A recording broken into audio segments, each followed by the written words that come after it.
तो जब भी हम लोग धुरंधर जैसी सीरियस फ़िल्म की बात करते हैं, वहाँ पे कॉमिक टाइमिंग खोजना काफ़ी मुश्किल हो जाता है क्योंकि वो ऑन अ सीरियस नोट एक पूरी कहानी है जो कि सीरियस वे में ही चल रही है। लेकिन जब भी राकेश बेदी का कैरेक्टर यानी कि जमील जमाली स्क्रीन पे आते हैं, तब यहाँ पे सब कुछ चेंज हो जाता है और थोड़ा बहुत लाइट हार्टेड सीन होता है। और ऐसा नहीं कि वहाँ पे उस सीन को कॉमेडी बनाने के लिए यहाँ पे कॉमेडी बैकग्राउंड का यूज़ हो रहा है या अजीबो-गरीब टोन का यूज़ हो रहा है।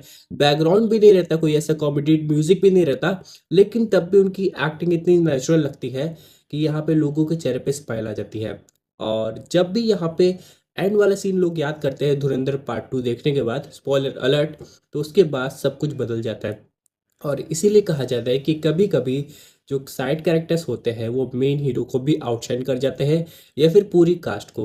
राकेश बेदी का कैरेक्टर जब इंट्रोड्यूस हुआ था धुरंधर पार्ट 1 में, तो सब लोग सोच रहे थे वो बस एक कनिंग करप्ट पॉलिटिशियन का रोल प्ले कर रहे हैं जो कि अपने फायदे के लिए किसी हद तक जा सकते हैं। लेकिन जैसे ही उसने हीरो के साथ हाथ मिलाया और एक-एक करके चीज़ें आगे बढ़ी, तब लोगों को लगा कि ये जितना भी काम हो रहा है ये फिर भी अपने फ़ायदे के लिए हो रहा है क्योंकि उनको एक तरीके से लयारी का कंट्रोल चाहिए था। लेकिन जब मूवी का अंत आया, उसके बाद यहाँ पे रणवीर सिंह उनसे मिले और वो बताया कि वो खुद एक स्पाई है जो कि 45 साल से वहाँ पे काम कर रहे हैं, तब पूरा गेम ही बदल गया।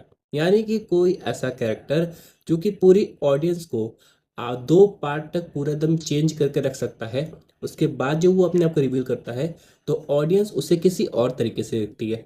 अगर आप लोग नोटिस करेंगे, तब धुरंधर 2 देखने के बाद ऑडियंस वापस धुरंधर पार्ट 1 देख के अलग-अलग पॉइंट्स खोज रही है उसको कनेक्ट करने के लिए। एग्ज़ाम्पल के रूप में यहाँ पे येलेना का फ़ोन उन्होंने जानबूझ के फेंका था ताकि जो रणवीर सिंह का कैरेक्टर है हमज़ा, वो उस फ़ोन को उठा ले। उसके बाद यहाँ पे जब यलीना रणवीर को बता रही थी अपने पापा के बारे में यानी हमज़ा को, तो बता रही थी कि उसके पापा ऑर्फन थे और उन्होंने लेट शादी की।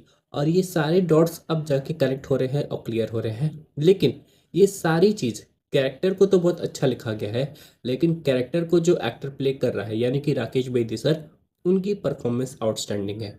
इनको हम लोग अभी से नहीं जान रहे, हम लोग तो काफ़ी डिकेड से इनको जान रहे हैं। लेकिन ये फेमस है अपनी कॉमिक टाइमिंग के लिए, अपने वर्ड्स के लिए, और यहाँ पे धुरंधर में इनको एक नया चीज़ मिल गया और इसीलिए इनकी अप्रिसिएशन हो रही है। अभी कुछ दिन पहले रणवीर सिंह ने कहा था कि अगर धुरंधर 2 हज़ार करोड़ के ऊपर कमाई करती है, 1000 करोड़ तक कमाई करती है, तो 500 करोड़ जो आएंगे वो राकेश बेदी सर की वजह से आएंगे। तो इसीलिए कभी कभी ऐसा होता है कि कैरेक्टर्स इतने अच्छे तरीके से लिखे जाते हैं और एक्टर्स उस रोल को और अच्छे से निभाते हैं कि वो एक्टर्स की बातें कैरेक्टर से ज़्यादा होने लगती है। अब एग्जाम्पल के रूप में धुरंधर पार्ट 1 में अक्षय खन्ना की ज़्यादा बात हो रही थी और यहाँ पार्ट 2 की बात करें तो यहाँ पे नो डाउट रणवीर सिंह ने बहुत अच्छा रोल प्ले किया है बोथ पार्ट 1 और पार्ट 2 के लिए। लेकिन यहाँ पे जब भी बाकी कैरेक्टर्स की बात करें तो यहाँ पे राकेश बेदी सर का नाम आ रहा है और आगे भी आता रहेगा।